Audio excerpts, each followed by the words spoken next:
Winter means colder weather, but not just that, our cars really do take a beating. And now really is our last opportunity to get our cars ready for winter so we can avoid those common breakdown problems. Well, have we done those essential winter checks? What checks are we actually talking about? This video, we're just going to look at some of the essential things that we should be doing now before winter properly hits. And these are often things that you'll regret not doing now, because when it is really cold and icy and snowy, the last thing you want to be doing is some of these checks or remedial work that would have been picked up by these checks in the first place.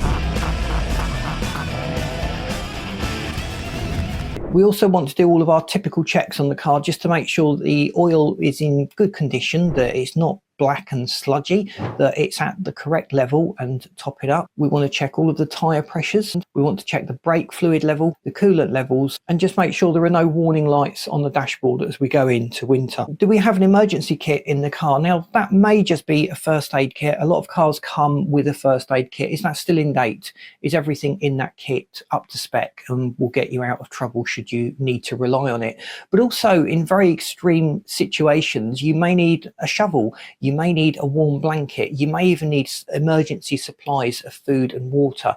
Do you carry those in the car if you're likely to find yourself in a situation where you're stranded in the car with nowhere to go and freezing conditions outside? The door locks and the seals around the door can often have water building up in winter, and when that freezes, it can make the locks or the doors impossible to open. Now, rubbing a little bit of silicone lubricant around the rubber on the doors and into the lock can prevent the locks and the doors from freezing over.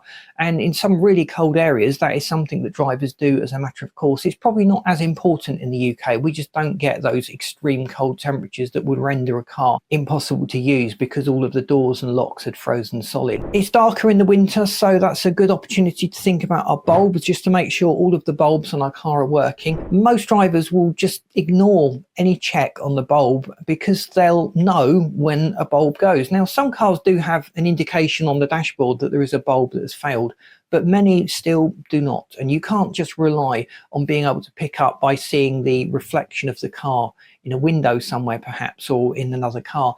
You do need to just get someone to go around the outside of the car while you check your bulbs, the indicators, the brake lights, the reversing light, the fog light, and the front lights, dipped and main beam, and just make sure they're all in working order. Again, that's something we can change very simply ourselves, unless we've got a weird car. Let me know if you've got one of those weird cars where you practically have to take the whole engine out. I know some car makers have made that quite challenging. Thinking about the exterior of the car, it'd be a good idea to just wash it, put a protective layer of wax or some protective coating. So the synthetic waxes that are very, very good, and I actually recommend these synthetic waxes on older cars. They do a better job at protecting the paintwork underneath them, and that'll just go some way to preventing all of the salts and the acids that build up in wintertime on our roads that get sprayed up onto the car itself, and all of that gunk can decay the bodywork quite quickly. Test the car's heater and the thermostat. Just make sure everything is working as it should, because when you hit winter, you really do need that to be working. You've not required heat through the summer, and it may just be that it's blocked, or the system is not working properly, or the fan has gone, or a little bit of electronic stuff somewhere has started to fail, and you're just not getting the heat into the car. You really do want that in winter, and that's something we should just check now. Winter puts a lot more demand on our car's performance, and the brakes really should be checked before winter. Again, that's not a job we want to be doing when it's freezing cold. The things we need to look out for is scoring and marks on the actual discs themselves that show that the pads are wearing unevenly, or maybe we're right down on the pad depth. Just check the pad depth. If you've got typical alloy wheels, you can probably see the pad through one of the spokes, and just checking that there is sufficient tread depth on the pad will just make sure that you can get through winter safely. If there's any signs of squealing or squeaking or rattling from the brakes, get that sorted. Don't ignore that, especially going into winter. Another check we need to perform on the car in winter time is the antifreeze, just to make sure that the antifreeze levels are correct and the antifreeze provides sufficient protection against the temperatures that we're expecting. Most antifreeze antifreezes that are diluted on a 50-50 basis should protect a car down to about minus 34 degrees centigrade. Some cars have very specific formulations of coolant, and often these aren't even diluted. I'm thinking particularly of some of the later spec coolants that have come from the Volkswagen group. If the coolant is starting to look sludgy or it's built up rust particles in there,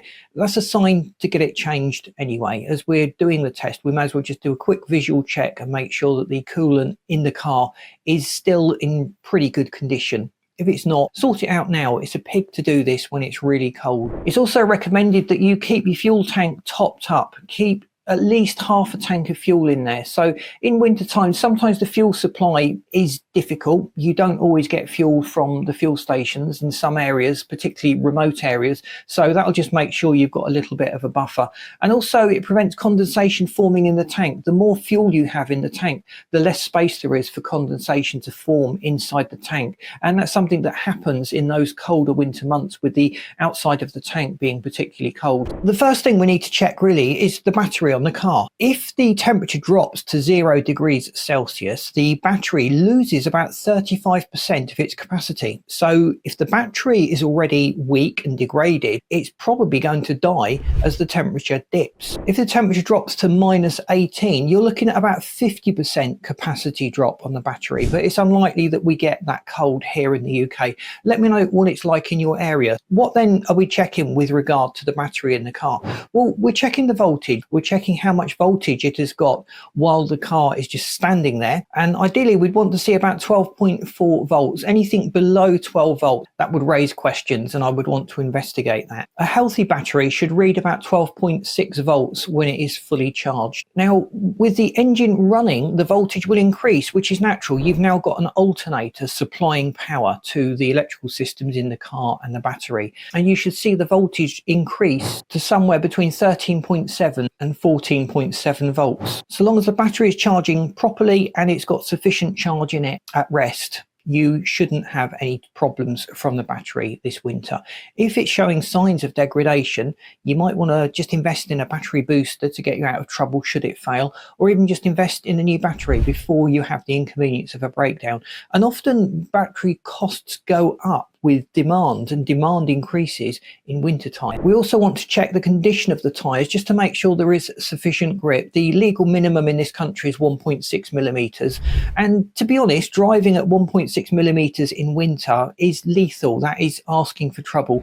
You, in my opinion, need about 3 millimeters to have maximum grip and safety in the wet conditions. And in icy conditions, you really do appreciate that little bit of extra grip. Let me know what your thoughts are on tread depth, but also we should be checking the overall condition of the tyre. If there's evidence of tears, rips or shreds or deep cuts and gouges in the tyre, we would certainly want to have those addressed. Probably replace the tyre, especially if that damage is on the sidewall, because we don't really want to experience a blowout. And in some areas you may want to switch to winter tyres, or you may be forced by legislation to switch to winter tyres. Are they ready? The winter tyres do give a lot more grip in the snow, but they tend to wear out more quickly in the summertime. Driving in snowy conditions, it may be pretty bad in your area, so have a look at the options for snow chains, snow socks, or other traction devices. Let us know what you've found most effective in the comments. We don't, as I say, get very much snow over here. Your feedback in these extreme climates would be quite useful to us, so we can at least prepare ourselves